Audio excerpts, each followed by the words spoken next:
style, sell with Sue. It's your move. Hello, everybody. Today, welcome to this episode of No Place Like Home.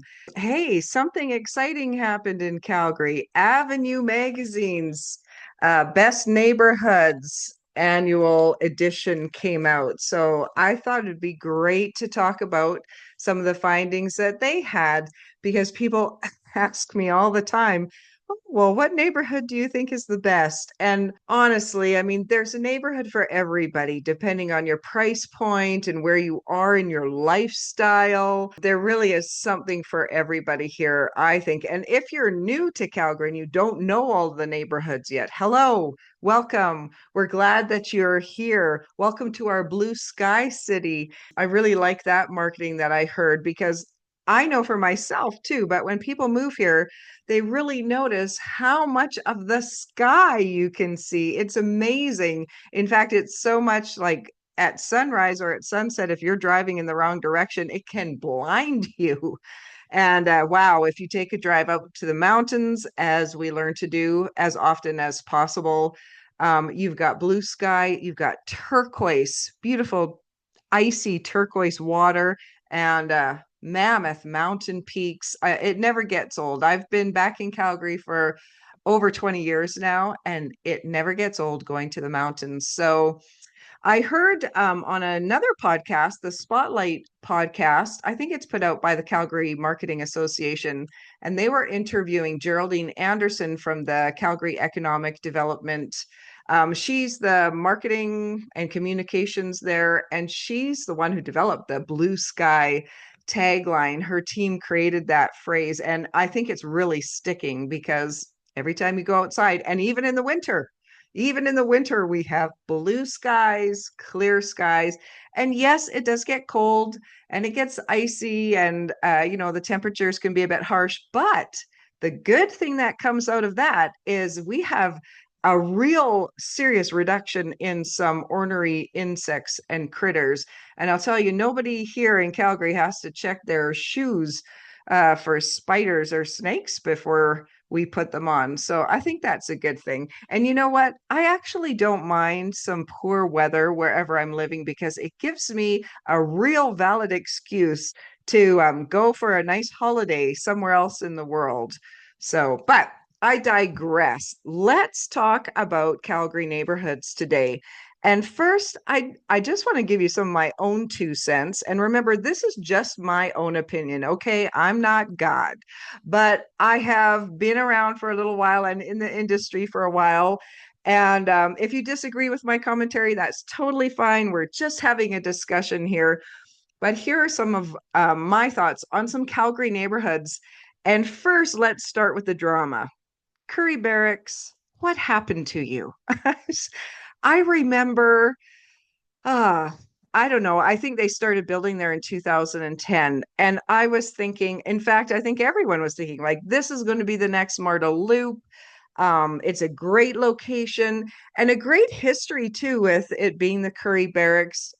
Did you know when the military was there, that area used to be the southwest edge of the city? Like they were on the outskirts, which is funny because now it's basically inner city, we're calling it. And it has a very regal, reputation with the military presence. I know the site's role had to do with militia training and the Canadian Armed Forces. So it comes with maybe some pride and respect in that area. And so they started building homes there, all kinds of homes, from multifamily to single family. And it was supposed to be full of walking trails and lots of nature and go for coffee. And, there's stuff to do, like a real walkable neighborhood, very similar to Marta Loop, where you just get out and walk around. But now, I mean, I've shown a number of properties down there. I like to go to open houses down there, but all I'm experiencing are very skinny streets where in the winter, we were driving down one time in my husband's truck, and you could not get two cars down a street because you have cars parked along the street. So just not great parking. The streets are very skinny, and got these huge, beautiful homes, like the architectural design, very different, a lot with carriage homes as well. So that was the first time we were seeing a lot of carriage homes in the city, but like no room between the lots. So I know there's still development going on there, and I assume it will get better over time, but it's taken so much time already. What happened? Why is it taking so long? I want it to be lust worthy and people wanting to go there, but I just don't think it's taken off. And so those are my 2 cents on it. Not really my most favorite neighborhood, especially if you have 2 vehicles in your family. But anyways, let's get on with Avenue's best list. And I always respect what they have to say. You know, they do their research. I love Avenue magazine. I think we all do. You pick it up whenever you see it in the stores. And so let's see, what do they say? Well, I'll flip it open. Oh, yeah. So they start with Elbow Park. Of course, who wouldn't want to live in Elbow Park? But there is, as I happen to know, there's a little price challenge there in Elbow Park. If you can afford it, certainly. And the funny thing is, you know, you can get lost up there too because of how the streets are. I think they were designed, you know, people come in, but they don't want strangers coming in or cutting through their neighborhood. So fair enough. But so yes, of course I love Elbow Park. And you know what else? If price like isn't a huge concern, if you have a healthy budget, I also really like Parkdale. Yeah, I think they've done some real nice building around there. And of course, you're so close to the river and Lazy Loaf. So that's really nice. The next place that they list is Kensington. Hello, Kensington. I love Kensington as well. Most people do. We actually were just in Kensington walking around this weekend because it's so walkable and it's not too big of a neighborhood. So, you know, you walk, you build up your appetite, and then you stop in one of the amazing restaurants, you grab a coffee. But we were looking, you know, on the southwest corner, really, of Kensington. The Canton building is going to be under construction for the next several years. So once they start demolishing that, I don't know how wonderful Kensington is going to be to hang out in and live in. And actually the neighborhood of Kensington, you actually can't look that up on a real estate search. It is officially West Hillhurst that you're going to be living in, which is great as well. But when they start doing that building. And even actually, yesterday I was driving from Kensington to downtown at rush hour, like 4:30. But I was going the opposite way. I wasn't trying to get out of downtown. I was going downtown, and it took me 30 minutes. I was late for dinner because I did not anticipate the incredible amount of traffic that goes that way. So great for walking around, maybe not the best for driving around. And then what's going to happen when they start building that Kenton building? Well, we shall see. Okay.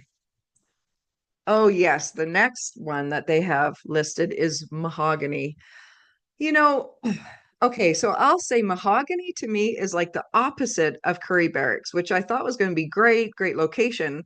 Mahogany, I remember we were driving past, it's way in the southeast, and we were driving past the highway and saw it, you know, being built. And I just thought, who's going to live out here? Nobody's going to want to live so far out in the southeast. However, boy, they have done a really good job. It has a lot to offer. Westman Village, you know, Jay Westman, who actually has been awarded Builder of the Year 16 times. So I guess he can take some credit for that. He took a page from a place that he owns in a golf resort in Palm Springs and replanted it here. And I think it's really working from all ages. So condos, young family, attached homes, detached homes, luxury homes on the lake, as well as condos around the lake. So as you get older and the kids move out, right to retirement. And then the retail that they have is so appropriate. Great restaurants, great services, medical, you know, everything that you want there. And they've done a really good job with, if you haven't been to Elvin's Jazz Club yet, you want to go. It is like stepping back in time, just a real attraction in that neighborhood, as well as many other things. They've got a great man-made lake, but it's very walkable around it. And right on the lake is Chairman's Steakhouse, one of my favorites. I mean, you can go to the bar area and just have a cocktail, or you can stay for one of the nicest steak dinners you've ever had in your life. So even though the location doesn't seem like it's prime, being in the Southwest or closer to the mountains, I think for the great prices, the price points, and what they've done, I'm a real fan of Mahogany. I don't think I'm going to get through all of the places that they list, but certainly you can pick up the magazine and read through it. But I did also want to shout out Midnapore made their list, which at first I was like, oh, I'm surprised. But in reading their reasons why, yes, I agree. Great place to live. I mean, it has Fish Creek Park all around it. And they talk about the Fiesta Mexican market. Do you know what? It's a little hole in the wall, but when you walk in there, you feel like you've gone to Mexico. So if you want a little holiday, one time, don't worry that you have to fly to Mexico if you don't have the time. Just go to the Fiesta Mexican market. Great food. And then they have like a little Mexican grocery in the back of the store. So yeah, I really like Midnapore, and glad that Avenue gave them a shout out. And then, as well as listing the best neighborhoods, they do have a page on the best up and coming neighborhoods. And one that they listed was Yorkville, which I don't know if I exactly agree with it just being the name of Yorkville, because this south area really includes Belmont, Pine Creek, and really Silverado, which was the first neighborhood in this area, which I also happen to live in. And so I can really appreciate it. Silverado was the first neighborhood built here around 15 years ago. And if you go to Spruce Meadows, as we all love to, especially over the summer for the horse jumping, they've got movies in the park. They have the markets. They have professional soccer games. But if you drive past, you'll see all along the marsh these estate homes and what's called the Silverado ranches, and they just border in such an appealing way. It's beautiful to look at. And Ron Southern was the reason why they are so beautiful, because when he sold the land, he insisted on it being developed in a certain way. And so we can thank Ron Southern for that. And actually, Silverado has an elementary school called Ron Southern. So now, with all of the extra building, it's really booming down here, and more little neighborhoods and subsets to come. One of them being Scirocco too. So we've got the Scirocco golf course just down the road as well. So I don't have time to go over absolutely everything, but thank you, Avenue, for coming out with the best neighborhoods. I think it's really fun to think about why we love our neighborhoods. Tell me, what do you want to know? Are you interested in a certain neighborhood? Do you have a real estate question? Reach out to me, email me, DM me, and I might include the answer on an upcoming episode. I can be reached at sue@suestyles.com. And today, hold on a second, because I want to give a good shout out to a certain lawyer who I really respect and admire. And his name is Bill LeClair. Been very helpful over my 20 plus years in the real estate business. And a client just had some questions about 2 caveats that we found on title. And so I reached right out to him, and he's just been so, he's always willing to help. And in fact, years ago when I worked for Rello, who administers the licensing program for realtors, I had him come on one of our podcasts to talk to students about the legal side of real estate. And, he came out on his dime, on his timing, to share his expertise and many, many years of experience in the real estate industry. And so I had this client, and she had some caveats on the title from the seller. And so we went right to Bill. And, I don't often see 2 of those on title.